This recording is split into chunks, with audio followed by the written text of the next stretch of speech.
If you're like most people, trying to remember what you ate for dinner a week ago is like impossible. You're like, I have no clue. My memory, is not serving me well.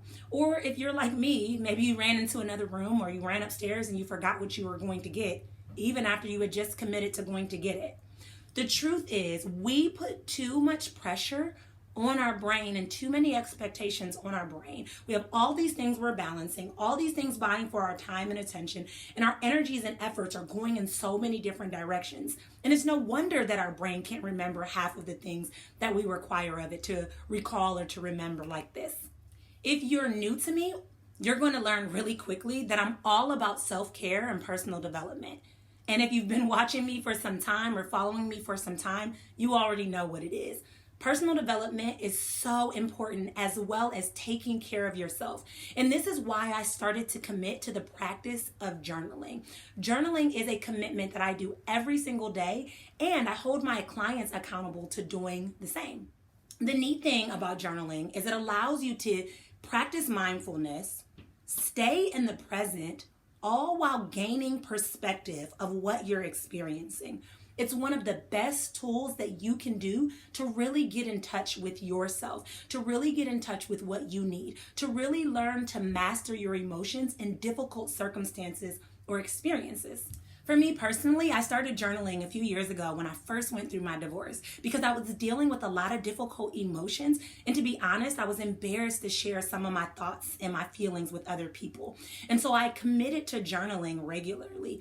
And in turn, I started to feel like a release. I wasn't carrying around these difficult emotions. I wasn't overwhelmed with sadness or anger or frustration. I didn't feel the heavy pressure of carrying around difficult thoughts. It felt like I could let things go for once and not harbor or hold on to things. And more importantly, I felt like I was able to journal and then move forward and make decisions with success, or move forward and take actions or steps intentionally and not accidentally.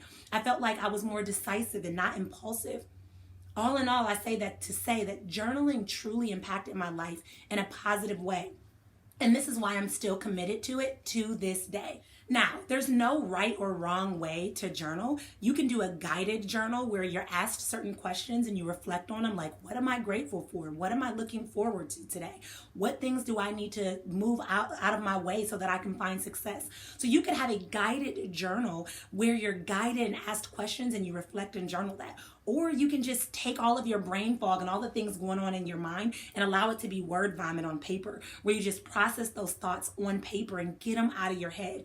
That's one of the best ways to journal because it allows you to gain perspective and it allows you to dig deep and see what all is happening inside your brain, what all you're thinking about, what all is bogging you down.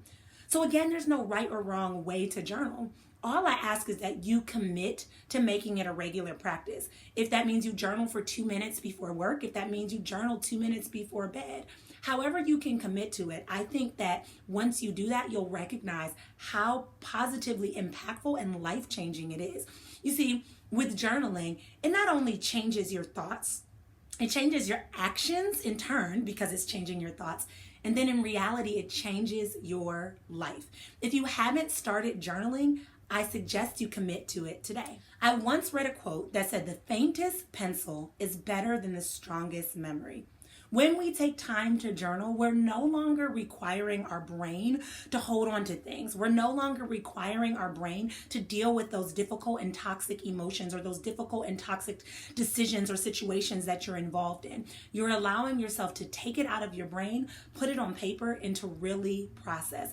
And remember, the faintest pencil is way better than the strongest memory. Get started journaling today, and I'd love to hear how it goes for you. I do have one question before I go. What would your life look like if you were able to truly process difficult emotions, make better actions, and move forward with success? Let me know. Until next time, I'll chat with you guys later.